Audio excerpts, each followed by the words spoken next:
നമസ്കാരം. ആരാണ് മുഖ്യമന്ത്രി? തീരുമാനമായോ? കാസർഗോഡ് നിന്ന് DCC പ്രസിഡന്റ് PK ഫൈസൽ ജില്ലാ ഭാരവാഹികൾക്ക് അയച്ചു എന്ന് പറയപ്പെടുന്ന ഒരു കത്ത് സാമൂഹ്യ മാധ്യമങ്ങളിൽ പ്രചരിക്കുന്നുണ്ട്. അതിപ്പോൾ വലിയ ചർച്ചാ വിഷയമാണ്. ആ കത്തിൽ പറയുന്ന ഏറ്റവും പ്രധാനപ്പെട്ട കാര്യം, ഒരേ ഒരു കാര്യം, മുഖ്യമന്ത്രി പ്രഖ്യാപിച്ചാൽ ഉടൻ ബ്ലോക്ക് കമ്മിറ്റികൾ ആഹ്ലാദ പ്രകടനം നടത്തണം എന്നാണ് അദ്ദേഹത്തിൻ്റെ കത്ത്.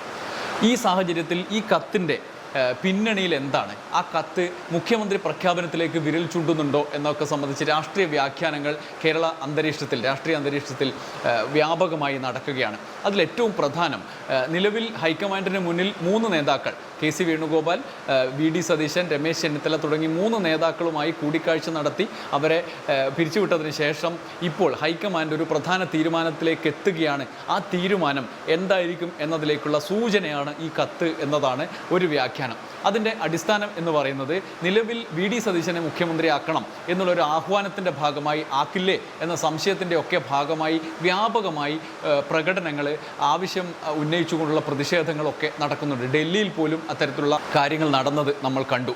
എന്നാൽ ഇതിൽ നിന്ന് വ്യത്യസ്തമായി മറ്റൊരാളെ മുഖ്യമന്ത്രിയായി തിരഞ്ഞെടുക്കാനുള്ള സാഹചര്യം രൂപപ്പെട്ടിരിക്കാം എന്നും അതിൻ്റെ തുടർച്ചയായി ഇത്തരത്തിലുള്ള സതീശന് അനുകൂലമായ പ്രതിഷേധത്തിൻ്റെ എക്സ്ട്രീം ലെവലിലേക്ക് പോകുന്നതിനെ പ്രതിരോധിക്കാൻ വേണ്ടി പാർട്ടി ഇനി അദ്ദേഹം അല്ലാത്ത ഒരാളെ മുഖ്യമന്ത്രിയായി നിശ്ചയിച്ചാൽ ഉടനെ അതിനനുകൂലമായ ആഘോഷ പ്രകടനങ്ങളിലേക്ക് കടക്കണം എന്നാണ് ആഹ്വാനം എന്നുള്ളതാണ്. അതായത് VD സതീശനാണെങ്കിൽ സ്വാഭാവികമായി ആഹ്ലാദ പ്രകടനങ്ങൾ നടക്കും. കാരണം ഈ ദിവസങ്ങളിൽ അദ്ദേഹത്തിന് വേണ്ടി നടത്തിയ പ്രകടനക്കാർ സ്വാഭാവികമായിട്ട് ഇറങ്ങുമല്ലോ. എന്നാൽ മറ്റൊരാളെ നിശ്ചയിക്കാനുള്ള സാധ്യതയാണ്, അങ്ങനെ നടക്കാൻ സാധ്യതയില്ല. അതുകൊണ്ട് നമുക്ക് ആസൂത്രിതമായി നടത്തണം എന്നുള്ള ഈ കത്തിന് പിന്നിലുള്ളത് അത് ഹൈക്കമാൻഡിൻ്റെ തീരുമാനത്തിൻ്റെ തുടർച്ചയായി എഴുതപ്പെട്ട കത്തായിരിക്കാം എന്നുള്ള വ്യാഖ്യാനങ്ങളാണ് നടക്കുന്നത്. യഥാർത്ഥത്തിൽ എന്താണ് ഡൽഹിയിൽ ഇപ്പോഴത്തെ അവസ്ഥ?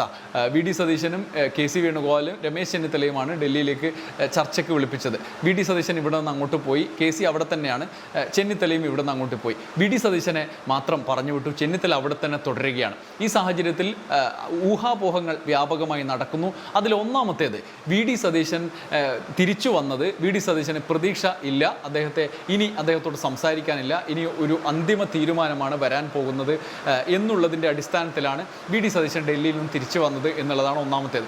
രണ്ടാമത്തേത്, ചെന്നിത്തല ഡൽഹിയിൽ തുടരുന്നത് ചെന്നിത്തലയെ മുഖ്യമന്ത്രിയാക്കാനുള്ള സാധ്യതകൾ രൂപപ്പെടുന്നു എന്നുള്ളതിൻ്റെ അടിസ്ഥാനത്തിൽ അദ്ദേഹം അവിടെ തുടരുകയാണ്. അതിൻ്റെ പിന്നിൽ പ്രധാനപ്പെട്ട നിർദ്ദേശങ്ങൾ ലഭിച്ചിരിക്കാം എന്നുള്ളതാണ് രണ്ടാമത്തേത്. മൂന്നാമത്തേത്, KC വേണുഗോപാലിന് അനുകൂലമായ തീരുമാനങ്ങൾ ഏത് മട്ടിലേക്കാണ് എത്തുക?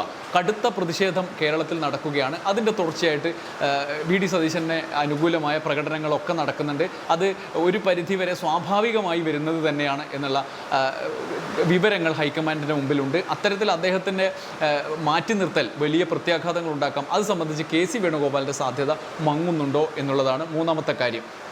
VD സതീശന് അനുകൂലമായ 2ാം ദിവസം മുതലുള്ള പ്രകടനങ്ങൾ അദ്ദേഹത്തിന് തന്നെ പാരയായി എന്നുള്ളതാണ് ഒരു വിലയിരുത്തൽ. പ്രത്യേകിച്ച് മുസ്ലിം ലീഗും ജമാഅത്തെ ഇസ്ലാമിയും MSFും അടക്കമുള്ള സംഘടനകളുടെ പ്രൊജക്റ്റ് ചെയ്യപ്പെട്ട പ്രകടനങ്ങളാണ് ഒരു ഭാഗത്ത്. അതോടൊപ്പം തന്നെ അതിനൊപ്പം സ്വാഭാവികമായി സതീശൻ 5 കൊല്ലം പ്രതിപക്ഷ നേതാവായി അത്യധ്വാനം ചെയ്തു.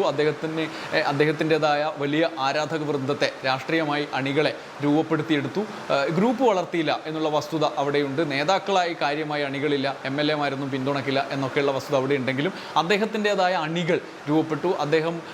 അദ്ദേഹത്തിൻ്റെ വിഷനെ മുൻനിർത്തിക്കൊണ്ട് വലിയ തോതിലുള്ള ക്യാമ്പയിനുകൾ നടന്നു. അവരിപ്പോഴും സജീവമായി VD സതീശൻ നേതാവായി പ്രതിഷ്ഠിക്കപ്പെടുന്ന, മുഖ്യമന്ത്രിയായി വരുന്ന പ്രതീക്ഷ മുന്നിൽ നിർത്തുന്നു. അവിടെ തന്നെ ഈ ലീഗിൻ്റെയും ജമാഅത്തെ ഇസ്ലാമിയുടേതും അടക്കമുള്ള ആദ്യ ഭാഗത്തെ പ്രതികരണക്കാർ ഹൈക്കമാൻഡിനെ തൃപ്തികരമായ പ്രതികരണക്കാരല്ല എന്നുള്ളതാണ് ഒരു വിശകലനം വരുന്നത്. അത് വയനാട്ടിലേക്ക് രാഹുൽ ഗാന്ധി വരുമ്പം ലീഗിൻ്റെ കൊടി പരസ്യമായി കാണരുത്, പോക്കറ്റിൽ ഒളിപ്പിക്കണം എന്നടക്കമുള്ള അനുഭവം നമ്മൾ 2 ലോക്സഭാ തെരഞ്ഞെടുപ്പിൻ്റെ കാലത്ത് കണ്ടതാണ്. പിന്നീട് പ്രിയങ്ക ഗാന്ധി വന്നപ്പോഴും ബലൂണൊക്കെയാണ്, ജനറലായ പ്രതീകങ്ങളാണ് അവിടെ ഉണ്ടാവുക. അങ്ങനെ ഒരു സാഹചര്യത്തെ ഒഴിവാക്കേണ്ടി വരും.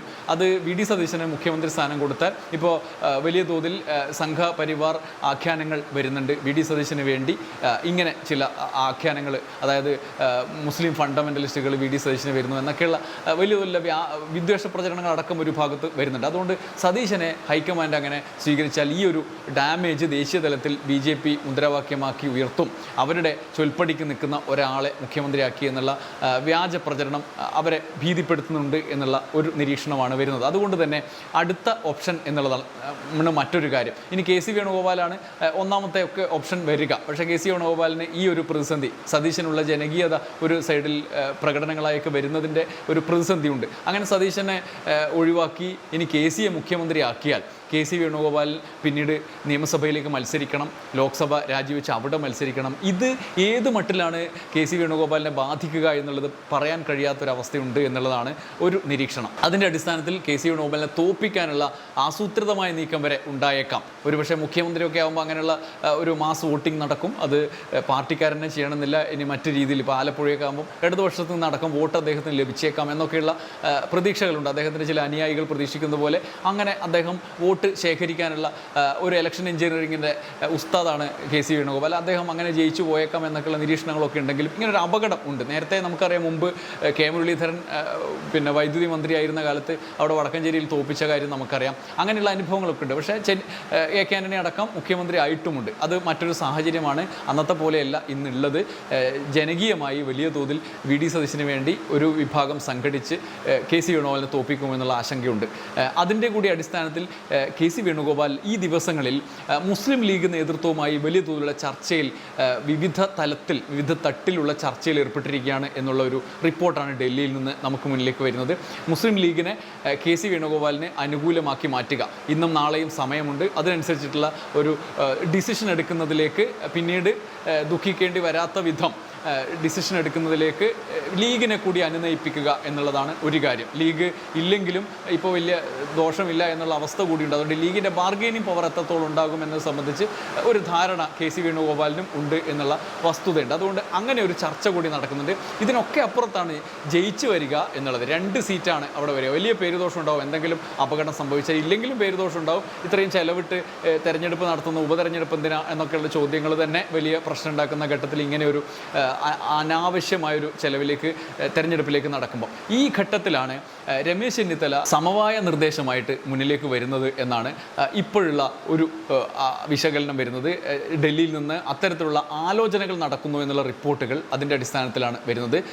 വി ഡി സതീശൻ ഒരു ഭാഗത്ത്, കെ സി വേണുഗോപാലിന് മറ്റു ചില പ്രതിസന്ധികൾ. അപ്പോൾ കെ സി വേണുഗോപാൽ വിഭാഗം, അതായത് കെ സി വേണുഗോപാലിനെ പിന്തുണക്കുന്ന MLA മാർ വഴി രമേശ് ചെന്നിത്തലയിലേക്ക് കാര്യങ്ങൾ എത്തിക്കുക എന്നുള്ളതാണ് പ്രധാനപ്പെട്ട കാര്യം. ഇനിയും വലിയ തോതിലുള്ള രാഷ്ട്രീയ വെല്ലുവിളികൾ നേരിടാൻ പോവുകയാണ്. ആ ഘട്ടത്തിൽ കടുംപിടുത്തമില്ലാത്ത സമവായത്തിൻ്റെ വഴി സ്വീകരിക്കുന്ന, അതേസമയം തന്നെ ആഭ്യന്തരമായി പാർട്ടിയിൽ പ്രതിസന്ധി ഉണ്ടാക്കാത്ത, പ്രതികാര ബുദ്ധിയൊന്നുമില്ലാത്ത ഒരാളെ ആക്കുക എന്നുള്ള നിലയിലേക്ക് കെ സി വേണുഗോപാലിൻ്റെ അടക്കം പിന്തുണയോടുകൂടി രമേശ് ചെന്നിത്തല വരും എന്നുള്ളൊരു ആഖ്യാനം കൂടി ഇപ്പോൾ വരുന്നുണ്ട്. അതിൻ്റെ പിന്നിൽ ഇങ്ങനെയുള്ള വസ്തുതകളുടെ അടിസ്ഥാനത്തിലുള്ള റിപ്പോർട്ടുകളാണ് നമ്മുടെ മുമ്പിലുള്ളത്. എന്തായാലും നിലവിലെ സാഹചര്യത്തിൽ മുഖ്യമന്ത്രിയെ അന്തിമമായി തീരുമാനിച്ചിട്ടില്ല. അവരുടെ മുന്നിൽ എന്തായാലും വി ഡി സതീശൻ ഇല്ല എന്നത് സംബന്ധിച്ച സൂചനകളാണ് ഇപ്പോൾ പുറത്തു വരുന്നത് എന്നാണ് ഇപ്പോൾ കാസർഗോഡ് DCC പ്രസിഡന്റിൻ്റെ കത്തടക്കം നമുക്ക് മുന്നിൽ ഉദാഹരണമായി നിൽക്കുമ്പോൾ പറയാൻ കഴിയുന്നത്. അങ്ങനെയുള്ള റിപ്പോർട്ടുകൾ വരുന്നുണ്ട്. എന്തായാലും ആത്യന്തികമായി അങ്ങനെ ഒരു പ്രഖ്യാപനം വരുമ്പോൾ അത് കേരളത്തിൽ വലിയ പൊട്ടിത്തെറികൾ ഉണ്ടാക്കും എന്നുറപ്പാണ്. പ്രത്യേകിച്ചും വി ഡി സതീശൻ്റെ അനുയായികൾ വലിയ പൊട്ടിത്തെറികൾ ഉണ്ടാക്കും. അദ്ദേഹത്തിന് വേണ്ടി പ്രവർത്തിച്ച ആളുകൾ, ആവേശത്തോടെ പ്രവർത്തിച്ച ആളുകൾ പൊട്ടിത്തെറികൾ ഉണ്ടാക്കും. അതിൻ്റെയൊക്കെ തുടർച്ച അനുഭവിക്കാൻ കൂടി തയ്യാറായി നിന്നുകൊണ്ട് ബാർഗെയിനിങ്ങിന്, ഇത്തരത്തിലുള്ള ബ്ലാക്ക് മെയിലിങ്ങിന് ഒന്നും വഴങ്ങില്ല എന്നുള്ള ഹൈക്കമാൻഡിൻ്റെ ശക്തമായ ഒരു നിർദ്ദേശത്തിൻ്റെ കൂടി അടിസ്ഥാനത്തിലായിരിക്കാം ഇനിയുള്ള ഒരു ഉത്തരവ് അല്ലെങ്കിൽ ഒരു തീരുമാനം ഹൈക്കമാൻഡ് AICC പുറത്തിറക്കുക. അതോടൊപ്പം തന്നെ ഇങ്ങനെയുള്ള ഒരു ബാർഗെയിനിങ്ങിന് വഴങ്ങില്ല എന്ന് ജനങ്ങളോട് അല്ലെങ്കിൽ അണികളോട് കമ്മ്യൂണിക്കേറ്റ് ചെയ്യാൻ കൂടി AICC ആഗ്രഹിക്കുന്നുണ്ട് എന്നാണ് നമുക്ക് മനസ്സിലാവുന്നത്.